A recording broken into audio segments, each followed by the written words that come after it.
Hello, brothers and sisters. Brother Tony po ulit po sa usapan kay Brother Anthony. Today's scripture reading is from Acts 10, verse 42. And he ordered us to preach and to testify that Jesus is the appointed one by God the Father to be our judge for the living and the dead. Wow, bigat mo, brothers and sisters. God the Father assigned Jesus as the judge sa mga kaso natin dito sa lupa. At saka pag namatay tayo, siyang huhusga sa atin kung saan tayo magsisilbi ng habang buhay. Sa langit ba o sa impyerno? Kaya mabigat. Kailangan hanapin natin yung awa niya at grasya. Because by grace alone, doon lang tayo mapapapunta sa langit. Hindi sa gawa. By His grace. And grace, makukuha natin yan by faith in Him. Brothers and sisters, kailangan buong pananampalatayaan natin sa Kanya na siyang tunay taga pagligtas natin. Brothers and sisters, this is a weekday. Ayoko masyadong magtagal. I just want to give snippets or maliliit na mga mensahe sa inyo to get you going through the week. So let's go into prayer now and communicate to the Father, the Son, and the Holy Spirit.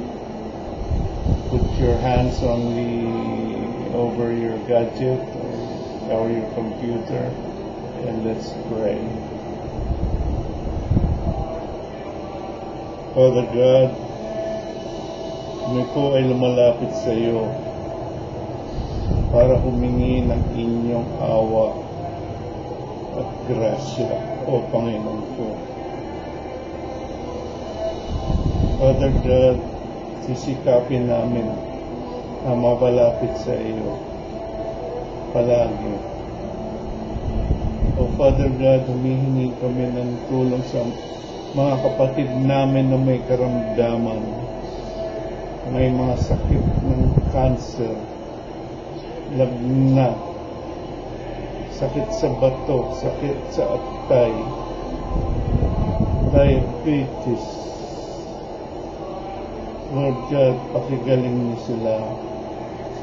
May mga sakit sa puso, na stroke, arthritis, at lahat ng mga sakit na gumagambal sa kanilang paggawa para sa iyo, O Lord God. Lord, humihingi rin kami ng iyong grasya para bigyan mo kami ng mga blessings para patuloy namin magagawa ang mga lakad namin para idala ang iyong silita sa buong mundo, O Lord God.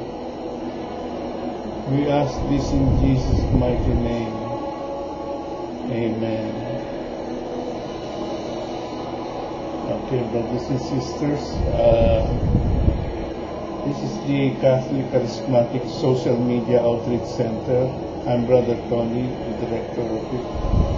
I would like to announce that we will be opening soon a prayer meeting on air as well as Bible study on the internet. Kasi nalaman namin na talagang grabe talaga ang situation sa traffic na papunta ka pa lang ng trabaho mo, pagod ka na. Pauwi mo, mas lalong pagod ka na. Kaya ang much needed rest natin ay welcome na welcome. So, meron naman mga bagong technology ngayon na pwede tayo mag-interact through the internet. We can sing worship song, praise God, worship Him, give Him all the glory for Him to know that we are always thinking of Him.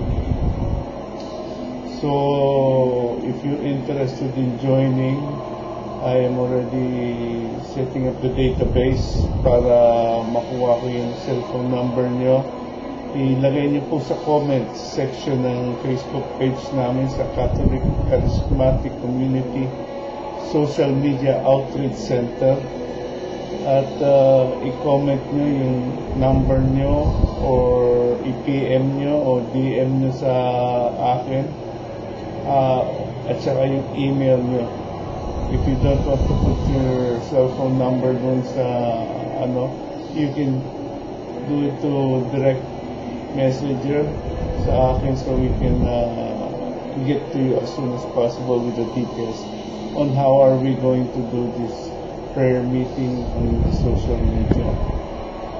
Okay, brothers and sisters, I hope you have a blessed day and a blessed week ahead of you. God bless you. Brother Tony saying bye-bye. Amen.